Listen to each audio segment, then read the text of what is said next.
الناس كانت بتسالني عليها، هل انت فعلا مضيت للاهلي فعلا؟ هو من حقك، انا عاوز اقول اللي من حقك يعني تدور على مصلحتك لو في حد اثر معاك. والله العظيم ما حصل. لا حول انا ولا مش خاين، انا خد بالك ولا ببيع. بس اقسم بالله زعلان من الجمهور زعل غير طبيعي. انا ليه بتشتموني لما انتوا اصلا ما شفتوش مني حاجه وحشه؟ هم قالوا هو ليه سيبنا في الثلاث مطوشه دول؟ هو كل كلامهم كده، ليه كهربا يسيب ليه؟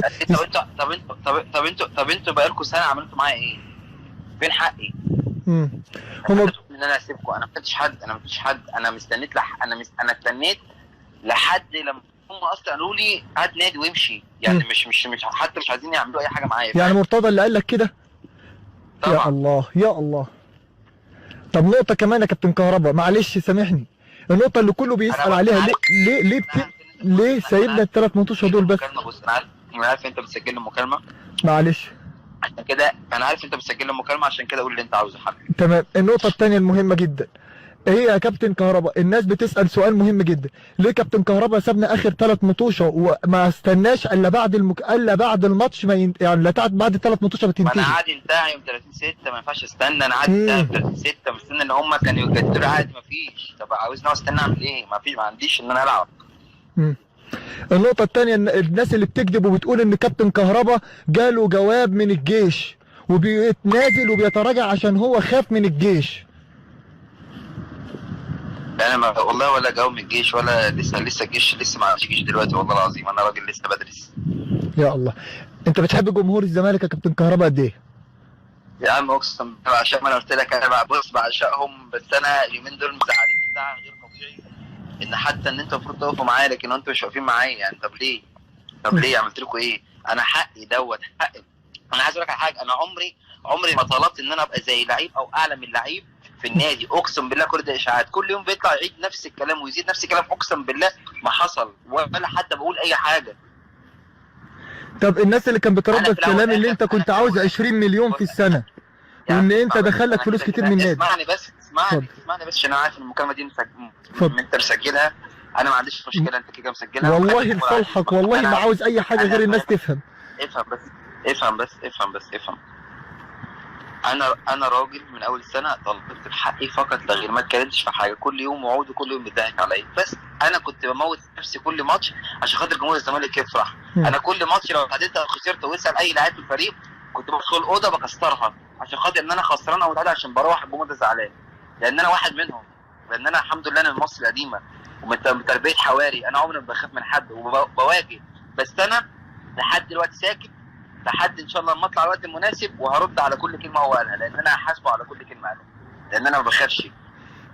طب نقطه كمان يا كابتن كهربا سامحني، النقطه المهمه اللي كل جماهير الزمالك بيسال برضو عنها في انت بتعمل معايا حوار صحفي. والله بص طب حاضر خلاص انت كده خلاص انا انتظر الفيديو. خدت الكلام المفيد وسجلت لي. تمام كده حلو. لا انا بقى ان شاء الله اليوم خلاص كلها يومين ان شاء الله، يمكن بكره بالليل او يوم السبت ان شاء الله. حاضر. كل حاجه تخلص ان شاء الله. والله العظيم انا نفسي، انا بكلمك انا نفسي وانا بكلمك اهو، انا نفسي سمعت كلام منهم انت بتحور علينا، كهربا ما قالش كده، كهربا مش عارفه ايه، طب يطلع يقول لنا. والله العظيم انا كل هم الزمالك فقط، ما عاوز حاجه غير الزمالك فقط وان انت تفضل معانا. اقسم بالله انا عايز اوصل رساله لجمهور الزمالك. اقسم بالله يا صاحبي، اقسم بالله انت اسمك عمر صح؟ يا حبيبي. اقسم بالله يا عمر، اقسم بالله الموضوع مش موضوع جمهور الزمالك ده هو اللي عمل اسم كهربا، هو اللي اتفضل على اسم كهربا. بس انا الموضوع بتاعي موضوع كبير قوي مع مرتضى، عند كبير قوي، وانا ما بعرفش اقول اسف ولا بعرف بطاطي عشان انا ما بخافش، عشان انا ما عملتش حاجه غلط. ده حقي، كل اللي طلبت بيه ده حقي. الله يحفظك يا كابتن. انت فين بقى؟ انت بتتكلم في جمهور الزمالك كل يوم يشتمني ليه عملت لكم ايه مثلا؟ عملت ايه؟ ليه كل يوم مثلا غلط وانتوا اصلا ما سمعتوش مني؟ انا بعتبر ده مغفل، انا بقولها لك اهو. ده انا كل بطالب فيك بطالب حقي. انت بقى المفروض انت كجمهور الزمالك تجيب لي حقي. فين الحق اللي انت جبته لي؟ قول لي. وده اللي انت هتشوفه يا كابتن كهربا. كل يوم بتشتمني، فين الحق اللي انت عايز تجيبه لي؟ قول لي عملت لكم ايه؟ انا ما سبتكش في اخر 3 ماتشات، ده بالعكس هم اللي خلوني ان انا اسيبهم، لان انا 30/6 عادي انتهى. ما حدش جه قال لي جد، ده كلهم هات نادي وامشي، هات عرض وامشي. طب ليه؟ وصلت الفكره يا كابتن كهربا، وصلت الفكره. المهم كده ايه، ادي انت سجلت لي المكالمه. انا عارف. لا والله العظيم ما انا ناشر، اقسم بالله العلي العظيم يا غالي. اسال احمد الشيخ، قول الحمد لله ربنا انا راضي عني والحمد لله، راضي ضميري، وانا ما بجريش ورا الفلوس. خد بالك انا بلعب السنه دي اقل عقد في الفريق، وما اتكلمتش غير بطالب بحقي فقط لا غير. يا كابتن انا اللي انا بستأذنك منه، لو عاوزنا انشره هنشره، مش عاوزنا ننشره والله العظيم الله في سمام انا نشره، وده انا بقوله لك اهو. انا بص انا اصبر لحد ان شاء الله بكره او بالكتير قوي يوم السبت وهقول لك انت انشره. حاضر يا كوتش، والله العظيم ما انا ناشر حاجه، لكن وعد امام الله عز وجل. ادي كل الحكايه، وادي عندك انت مسجل لي مكالمه اهو. يا غالي والله العظيم الغيها يا كابتن لو ده هتزعلني منك، والله الغيها لو هتزعلني منك، والله عشان الناس اللي كدبتني. انا ما بخافش، وانا قلت لك الكلام الصح لان هو ده كلام الحقيقه، اقسم بالله العظيم الكلام الحقيقه. انت عارف انا ايه اللي بيزعلني؟ اتفضل يا كابتن. ان الجمهور ما سمعش مني كلام، ولا طلعت اتكلمت لسه ولا اي حاجه، بيقعدوا يشتموا فيا عشان خاطر الراجل كل يوم ما يطلع انت اللي يشتم اعطيت ويغلط فيا. فرصه الكابتن يعني بنت هقول لك ده مجند في معلش جيش اصلا. انا عايز اقول لك حاجه، بيقول لك مثلا فتح قضيه اخويا ايه؟ ده هو اصلا كان راح اترفع عليها وراح جاب له اخويا 15 سنه سجن. يا الله يا الله منك لله يا مرتضى. يا عم اسكت يا عم، انا جمهور الزمالك ما يعرفش حاجه، انا موضوع بعيد قوي عن الجمهور ده هو اللي عمل كهربا، وجمهور الزمالك هو عارف كهربا بيحبهم قد ايه. والله العظيم احنا بنحبك، والناس بس منتظره تسمع منك التفاصيل عشان تلاقي دعم كبير جدا والله. بص اسال صحابي القريبين مني، واسال الناس واسال اللعيبه، انا مش بتاع فلوس. يا الله يا كابتن يا الله، انا عارف ان انت من حقك انا السنه دي كل ماتش، انا السنه دي بقول لك باخد اقل عقد، وعقد 2 مليون جنيه وخدت منهم مليون جنيه بس، وانا عمري ما بصيت لرزق حد. امال ليه بيكذب يا كابتن وبيقول ده انت بتاخد 5؟ ده طلع قال ان انت بتاخد 7 تقريبا، ولا مش عارف 5. اقسم بالله العظيم 3 عقد 2 مليون جنيه، خدت منهم مليون السنه دي اللي هو متقطعين. واقسم بالله عمري ما طلبت ان انا ابقى زي لعيب او اعلى من لعيب، لان دي بتاعت ارزاق بتاعت ربنا.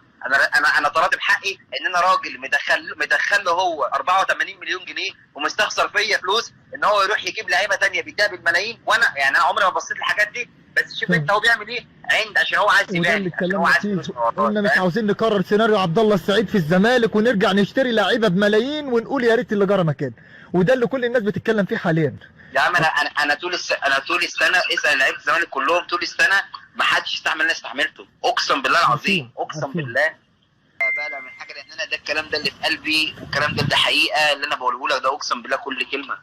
بس انا مستني وقت مناسب اطلع اتكلم فيه عشان الجمهور يعرف الحقيقه. انا ليه بقول لك حاجه، هو في حد يرضى ان ابوه وامه كل يوم يشتموا؟ والله ما نرضاها ابدا، ودي حاجه برضه حاجه سقط من مرتضى منصور، حاجه صعبه.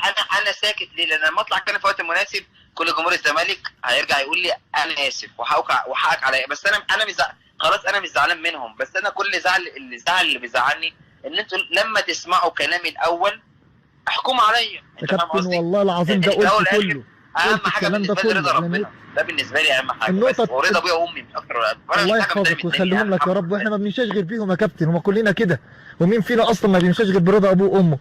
نقطة يا كابتن برضه تخلي بالك منها، لان هو كان بينبه عليها في النت. حط نفسه مكاني ما كان يستحمل يومين السنه دي بس في الزمالك، اقسم بالله مع الناس دي، اقسم بالله. النقطة الثانية اللي كان بيقولها، لو كهربا اعتذر للجمهور زي ما كنا احنا منتظرين منك اعتذار واحنا عارفين حبك لينا، بيقول لك لو اعتذر للجمهور واللاعبين كأن المشكلة، يعني حط المشكلة كأن حضرتك معانا ومع اللاعبين، يعني بيقول لك لو اعتذر هو انا هصدر الجمهور. انا عامل فيديو لجمهور الزمالك بس فقط لا غير، ان انا بعتذر لهم على اي حاجه لو هم زعلانين مني، بس ده يعني ده حقي.